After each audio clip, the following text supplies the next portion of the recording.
There you go. Hey guys, so it's Leah and Michelle, and we had promised you that we would go live at 6 like we do every Friday. However, at 3 o'clock our time, roughly, I think it was like 3:30, there was a big giant boom. And this car, I don't know if you can see my finger, that is a bona fide miracle what you're looking at. So for the sake of us not just standing here kind of filming, we're going to walk down to our regular spot and then just go ahead and kind of tell you guys what happened. Yeah. So Leah was mowing the ditches, and our ditches are very severely angled. You can't really see from here. But she was using the bagger because we collect the grasses and stuff. And so do you need to know how to turn it around here? Yeah. All right, there you go. So anyway, Leah's mowing. Make sure it's over good. It is. Sorry, we're setting you guys up here. So Leah's mowing, and she hears a big boom. I was in the house writing an email, and I heard a big boom, and I get up and I see the wires, the telephone wires, the electric wires moving, and I thought a tree branch had fallen. So I run out to the window, and I look, and I see this wreck that we just showed you. Hey guys, as you guys are showing up in the very beginning of this video, we showed you guys there's a car wrapped around a telephone pole, or maybe back in the shade, right across the street from us. And we'll probably go live with some news maybe later on today, maybe even tomorrow morning. We're a little shook up right now. Leah was literally mowing, and right behind her, this horrific crash happens. I stopped to take the bagger off of the mower to empty out the grass, and I came down the walkway here, and to be honest, this is a really kind of a dangerous thoroughfare. There's no shoulders, the ditches are huge. They actually have dug them out to make them be bigger, and so there's lots of cars always going off the road, but they go back on the road. And so what I normally hear, that sound that I normally hear is that like lawnmower guys, their back end goes off the road into the, like they have a trailer, and you hear a big boom, and I thought a lawnmower guy hit the wires because all the wires were shaking. I mean, literally, it looked like, you know, that footage that we showed of the earthquake in Mexico, and you saw that stuff shaking. That's exactly what it looked like. So I came up thinking I was just going to see like, you know, the end of a mower tractor or something, and instead I saw a woman's car wrapped around a telephone pole just a couple hours ago. And my first thought was... What do you mean a couple of hours ago? It was a couple hours ago we saw it. Oh, yeah. At the time, it happened instantly. Yeah, it happened a couple hours ago. And I thought, my first thought was, this person is dead. They're dead. They're just dead. They're dead. That was my first thought. I'm going to go and talk to I'm going to go look in this car, and they're dead. The whole front end was squished around the pole. And so what happened was, so the hood of the car was kind of opened, and that telephone pole then scrunched that entire front end on her. And so we start to see, somebody else said something, and she answered back, and we thought, no, you're alive, you're alive. There was a man that had been right behind her, and he stopped, and I was calling 911. First I went through the house screaming, and I'm like, Leah, Matt, there's a wreck, they're dead, I know they're dead. And I go out there, and I'm calling 911, but he was already on the line with 911, and he was like, ma'am, are you okay? And then I took over talking to her while he finished talking to and she said she was just in a lot of pain, and she said she was okay, but she said there was blood everywhere, and she just kept saying, please call the police, please. And she's like, when are they coming? And I was like, they're coming, sweetheart. Unfortunately, it took them over an hour and a half to get her out of there. Yeah. We were just watching them, they couldn't figure out how to get her out. First they tried the back, but they couldn't pull her out. They ended up having to cut behind the car, underneath the car, to get her out. But it was a miracle. Like, as I was talking to her, she was able to give us her family members' phone numbers. Right. We were able to call them. They were able to get here very, very quickly. And she kept saying, I can feel my fingers, I can feel my toes, but I'm in a lot of pain. And so we just kept talking to her. I asked her where she worked and stuff, which we're going to leave all those details out. But she did ask me, she kept saying, how bad is it? And I just, all I could say was, you're going to be just fine, sweetheart, because it was bad. You can't just say, this is the worst thing I've ever seen in my life. It's a miracle you're alive. In that situation, we had to keep her as calm as possible. But Leah and I and all of our neighbors witnessed a miracle today. They were praying. We have all kinds of praying neighbors there. And everybody just kind of rallied together. They brought water. I wasn't thinking I would have brought some water. The firemen actually came and asked us for a bucket to fill. I know they had a bucket. They had a bucket with rags. So like, can you put ice water in this? Because everybody was like, they were going through bottles of water like mad. This is the hottest day that we have had pretty much all summer, almost. Well, one of them, it's 90 degrees and it's September, and it just shouldn't be. And they were just working so hard, and they're in their big gear, busting the car up to try to get it out. They were in all their heavy gear, and they were just sweating and working so hard. They had the jaws of life. They had and the air care down at the high school. The air care was down at the high school. They literally had, first they busted the back window thinking they could get in. That wasn't enough. And then she started peeled to scream because she was in pain. So then they decided not to pull her out that way. So they peeled the roof off of that the didn't car. work. She couldn't get her out. And then that's when they decided to go around the back of it. But we spoke to her husband and her dad, and they're doing well. I was able.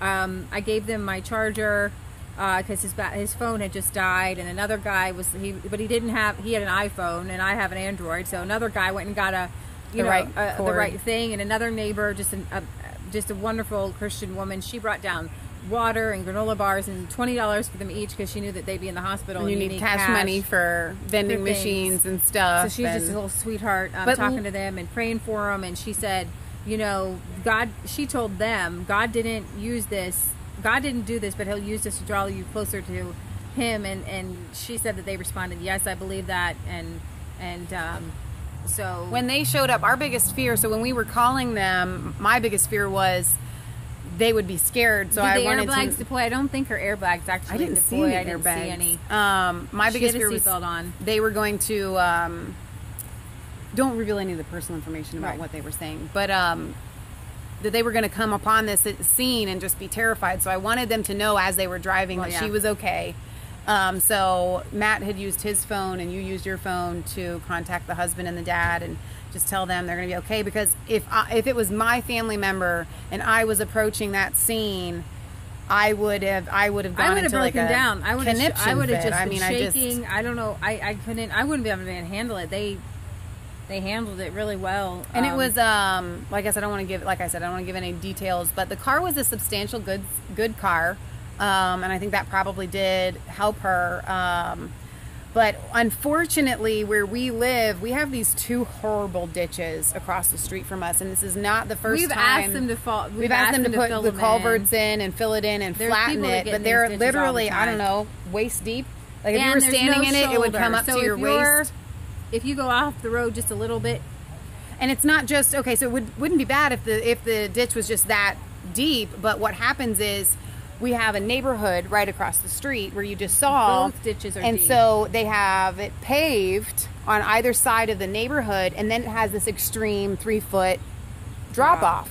And so what happens is on either side, people go down into that ditch and they wreck, and we have seen some really, really bad wrecks as a result of that. In her case, she went off the road and she was in that ditch sideways, and then she hit that embankment, and that's when her car must have gone up, went sideways, and went into that telephone pole and just crunched. So we don't want to really speculate on how it happened or you know things like that. We do want to focus on the miracle, because I am telling you guys, miracles do happen. Mowing, and I just pray when I'm in the garden. I was literally just praying and praying and just talking to the Lord and praying and just coming out here, and I'm just praying, and then I hear this big boom, and so I'm already in the spirit of prayer, and I just go kind of just continue to pray. Which was so great, because our neighbor lady that Leah was talking about that came already and stuff, and she said, I was praying and I felt the Lord tell me there are girls in this ladies in this neighborhood that are praying in the spirit. Yeah. And so Leah said, I was praying in the spirit. Said to the Lord, first, she was wondering, was another person speeding? Because they just opened up our road and people are speeding down it, and they really shouldn't be. And I hope we don't see more accidents, but we probably will. And she was just kind of frustrated. Then she said the Lord spoke to her and said, you just rebuke the spirit of death. And she just, I don't know how long ago, just a little bit ago, she was able to talk to her husband, talk to her dad. And I asked him before he left, I said, how are you doing? He goes, I'm doing okay now. But he wasn't doing okay.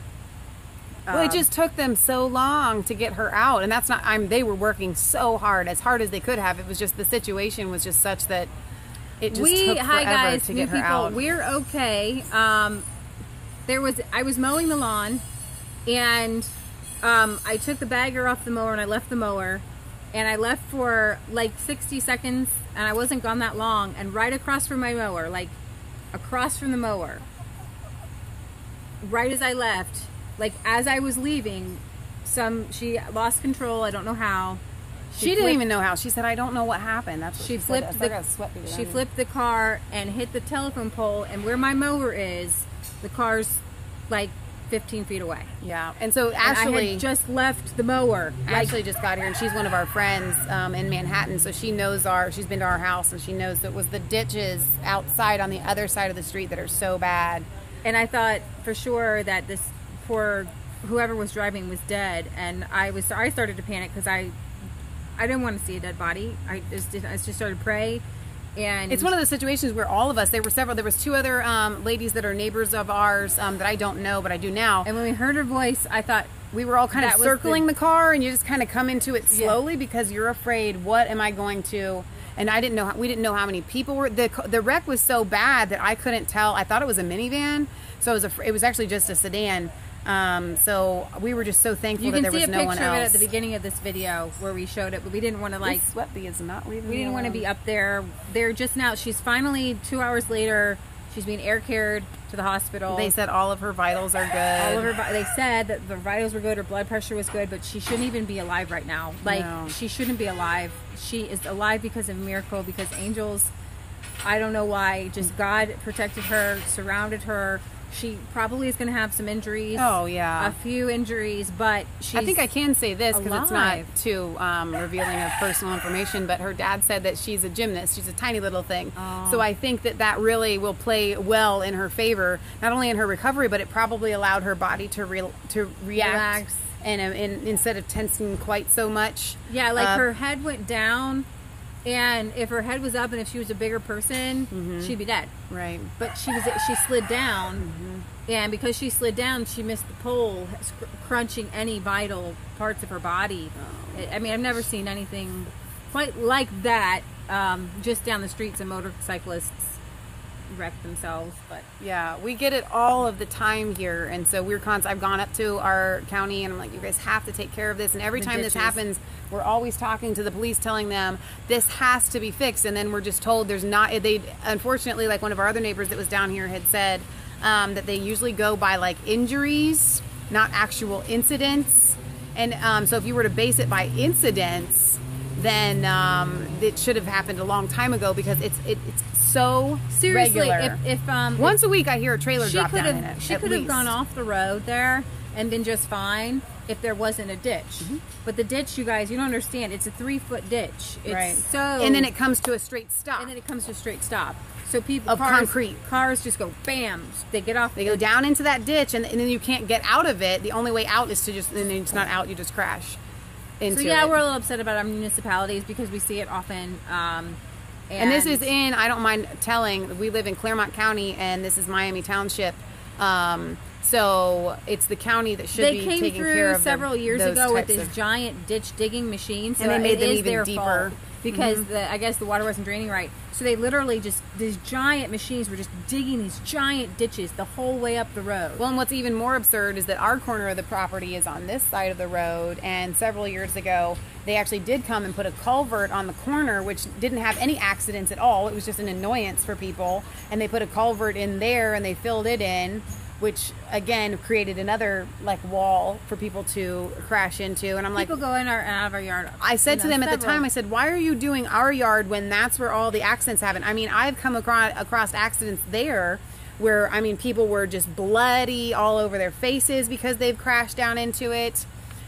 I mean, it's just, it's really, really bad. It's like pulling teeth. So we can turn this around to be a more resistance chicks kind of thing, because we have government, and government and taxes are set up to take care of these kinds of things that you and I deal with on a daily basis, like roads. Here I'm telling you, this house was in my family, has been in my family since 1965. And this is a rough ballpark estimate, but I'm going to say at least 55 accidents have happened right on the corner of our property because of this issue over the years. And so our taxes should go towards fixing what we, the people, see, you know what I mean, on a daily basis. And yet, almost all of our property taxes, I would say 85% of them, go to indoctrinating children at the public school system. Let's not indoctrinate our children and save people's lives. You know, it's a tiny little thing. It would not cost very much. I even said, like, listen, I would be willing to pay for the culvert if the city could just use their machinery and just do it. Yeah. You know, those culverts aren't that expensive. These two areas, this is where we see them the most. Yeah. Yeah, definitely. But I don't want to be Debbie Downer. I do want to just pretty much focus on the miracle. She's alive. She's alive, and she's okay. I can't believe she's alive. I'm just so grateful she's alive. She shouldn't be alive, but she's alive. And so mom was like, are you guys gonna go live? And we're like, right now my brain can't think about anything. I just said goodbye to her husband, and they're flying down. And so I think we maybe later on tonight, I don't know. I'm just so probably grateful. Inside where Leah can have a chance to pull up articles, because literally we were out here for 2.5 hours. I was getting ready to come outside and weed eat the ditches. And that obviously didn't happen. God had other plans. But Justin Hughes, worth a look, he messaged me a few minutes before we went live. He's like, "Oh, you're running late." And I'm like, I have a valid excuse this time. And honestly, to be quite honest, this accident wouldn't have happened if the road was still closed. They just opened this road that they thought they were fixing it down. We have this road that goes down, and there's been plenty of accidents at the bottom of this road. It's just a very dangerous road. And they thought they were fixing it. It took a year. They shut the road down, our road, down for a year. And as soon as I should it take you guys up, down there to see it, but I don't like it. People are flying down this road now. They think it's a daggum Autobahn. Mm-hmm. It's supposed to be 40 miles an hour. It shouldn't even be 40 miles an hour. No, but I was talking to my neighbors.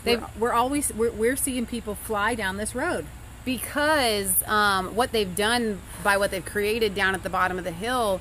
It was one of those types of roads where, you know what, you were approaching it and you had to use caution. You went slow. So you were going like 15, 20 miles an hour. But they've widened it so that it's like 4 lanes wide almost. So now you're going to go fast. So it looks like some sort of Autobahn highway where you take this big giant, for anybody that's local around here, if you've been on 132, it's kind of like what they did out there. Where they just created this big giant thing. And I got to be honest, as a driver myself, I probably take those kinds of things too fast too. So I don't exactly blame the drivers for going really fast. Well, I blame the engineers. Yeah. I don't blame her, but I blame driving for designing such an awful design that's not any better. I'm very sweaty because this sweat bee is. Was the driver texting while operating? No. And you know what though? As much as that is awful and we should talk about those sorts of things, I only like to address that sort of thing when we're not dealing with that specific issue, because we live in a society where and this kind of goes to the deep state and Agenda 21, we have been funneled to be addicted to our smartphones and addicted to our instant messaging and things like that. And so I have friends, you know who you are, you text I have and drive. so many friends that text and drive, and I'm always, and they're good people. I had a friend who pulled out his phone while I was in the car, and I thought I was going to haul over and smack him in the head. Because you always just think, A, I can handle it, and B, that if you wreck, somehow it's only going to harm you. Your voice sounds a little bit. Sorry, Leah says I'm a little bit loud. But so anyway, I don't want to address those kinds of things, even though she was not texting and driving while this happened. So, but that is something worth talking about. Yeah, she just lost control. So it happens to all of us. It could happen to any one of us. My mom always said that when you get behind the wheel of a vehicle, it's like you're operating a gun. And I could bring this in. I could bring this around. John Taylor Gatto, in his book, said. We talk about the Second Amendment, we talk about gun rights, we talk about not putting guns in kids' hands, but we put 15-and-a-half-year-olds behind a At least in Ohio vehicle. we do. that can kill people, can kill themselves, and does kill people, and does kill themselves. And I think he said 5 or 7 gallons of gasoline are equivalent to a stick of dynamite. And we just saw in Australia a man spread gasoline through a bank. We didn't show this to you guys. I think it was it Justin who sent us this link? Yeah, I think so. Where a man was upset at the bank, a Muslim man, and he took gasoline through the bank, and then he set it on fire. Unfortunately, he set himself on fire, but he injured a lot of people. Gasoline is an explosive, combustible material, and yet we're worried about guns. You said it could do the same amount of damage as a stick of dynamite. Stick of dynamite, but stick of dynamite is illegal. Right, but you can buy as much gasoline as you want. Right, worth a look at saying that was in Australia. Thanks, Justin.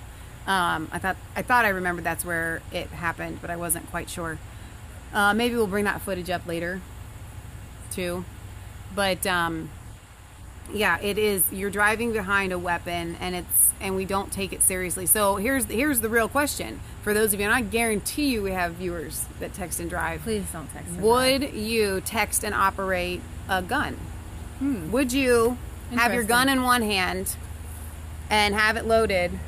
You know what I mean? And be doing whatever on your phone while you have a loaded weapon That's a really good in point. your hand. No, every time when we were on Primer Time, they always do the 4 rules of gun safety. When you have a deadly weapon in your hands, you have to give it 100% of your focus. So let's take technology out of it. We eat and drive. We're really good in our family when we ride in the car with each other. When a situation gets tense, you know what I mean? Yeah. Everybody is quiet. It is silent. The driver's always right. Yeah, there's no arguing. You're not allowed to have an argument in the car. It's just, there's one of these things where the buck stops at the car because it is that a dangerous. Potential missile, and we see that happening in the Muslims community. They're we see using that them as happening weapons. in Europe. I mean, and quite frankly, they're even a better weapon than a gun because you have to shoot a bunch of different people except for bullets, whereas a car. So my point is that cars are very deadly. And liberals are definitely disingenuous when they talk about trying to get guns off the streets because they're obviously not trying to get cars off the streets. Well, and so my mom always, in Patriot Gallery, she is allowed to say whatever she wants in the chat, and Leah and I back and support it 100%. But one of her biggest beefs is that you don't really have a right to have a deadly weapon like a car. And what she means by that is, we have become irresponsible. And when you are irresponsible with something like that, with a weapon like this, then something does need to be addressed. When we have Amish friends, and they ride their horses and buggies on the road, and I'm getting a letter, I don't know, once or twice, no, actually 3 or 4 times a year, it seems like it's been a lot lately, of where Tashina has friends, personal friends, who have been run off the road, Amish kids flying in the air by cars riding horses and buggies. If our roads are so dangerous that you can't ride a horse and buggy, and your race to get to your job or the next thing so fast is more important than somebody that's taking their time, the only time you have a right to rush is like the father and the husband were rushing to get here. Or, your wife's having a baby, you got to get to the hospital and stuff like that. Same thing with bicycles. We took a bicycle trip, but people honked at you. They get mad at you. We were run off the road once. Run off the road. And I'll hear it from even our viewers. Oh, I've heard this before because I say, bicyclists should have a right to the road. And, oh, I can't stand it. Those stupid bicyclists. Listen, I don't care if it is some mamsy-pamsy, posh, liberal elitist out in his little spandex tight bike outfit. If he is on the road, and I don't care how mean and awful they are, you guys. You have a right to transport yourself without a vehicle. You have a right to walk. Yeah. You have a right to ride a bike. You even have a right to use horses. You have a right. You don't have to. When a government mandates that you must use a deadly weapon, a lot of people say, yeah, but the gas price, the gas tax and everything and all these different things, they pay for the roads to be paved. Well, guess what? Roads haven't always been paved, and not everybody got to vote on turning roads into just plain car roads. Right. You have a right to be a conscientious objector like the Amish and not partake in fossil fuels. And for the liberals out there, it boggles my mind that they don't make roads safer. They don't put a shoulder on the edge. they don't make it safe for bicyclists or pedestrians. And you know what? It's different than here. It's different here than in Europe, which is why actually European Muslims are using cars to kill pedestrians, because in America it's too dangerous to bicycle or walk anywhere. We went on that, I don't know if there are new viewers here that don't know, but my mom and Leah and I took a 3,000-mile bicycle trip around the country in 2003.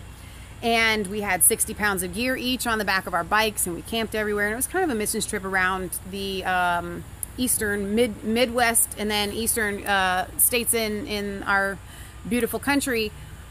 But when we finished that bicycle trip, a lot of the people that we met on the way would message us, "Are you guys still bicycling?" And we're like, "We live here. No, we're not still bicycling. It's too dangerous in suburbia for us to bicycle on this road that this young lady just crashed on. It is too, we bicycled all over the country, and we can't bicycle in our own. We can't get to the grocery store on a bicycle. We tried once. I thought to myself, I'm going to die. I would bicycle to the grocery store. I would bicycle to do almost all of our errands and almost all of our pet visits if it was safe. We do bicycle where we can. But it's not, but that's just in our like neighborhoods and stuff. So we do need, for everybody who's talking about climate change and pollution, they need to put their money where their mouths are, because we have all these people that are tied down, and we always talk about this, to these jobs, right, that require a 40-minute commute. You're sitting in traffic, accidents happen, and yet they want to focus on gun safety and taking guns away from people when everybody in our nation drives a deadly, stinking weapon every single day. I'm a libertarian, which is why I believe that bicycles should be able to use the roads, why I believe horses should still be able to use the road.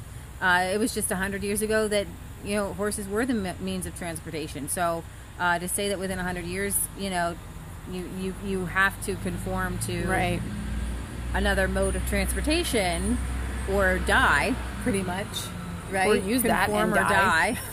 Or I would use it and die. I mean, kids around here can't even walk to school. Looks like they finally opened up the road I guess we can take you guys up there and show you the area. Now that I everybody's kind think of they got the car out of there. I think they got the car out of there. Sorry, now you guys are going for a ride. We really wanted to be respectful while they were cleaning everything up and whatnot. But for those of you that didn't see us in the beginning, yes, there's a cop still. But oh, that's all right. Here, we'll just flip it. Let me flip it around here. So that's the pole where those two guys are. They got the car out. I don't think I can zoom in while we go live. There's still a hubcap in our yard. And there's still a hubcap, but these wires at the top here is what I saw shaking, like an earthquake. It was. You can show them the ditches over here. Oh yeah, I guess we can totally show you the ditches. This is a relatively okay ditch. So this is our front ditch. They just built this culvert out over here, right there. But that ditch over there across the street. So yeah, so like right across the street, it's like a 3-foot drop. Yeah. And cars come out from over here. They come out and they go right into that. So they've hit that pole over. Actually, there's a pole right there. They've hit trees. They go down in there. I guess this doesn't really give a good. Here, hold this. Okay. Shell's going to show you how deep it is. So you can see like how deep it is when I'm actually in it. So when we're mowing and I'm behind a mower, like literally, it's really hard to mow. A mower like that, it's really dangerous.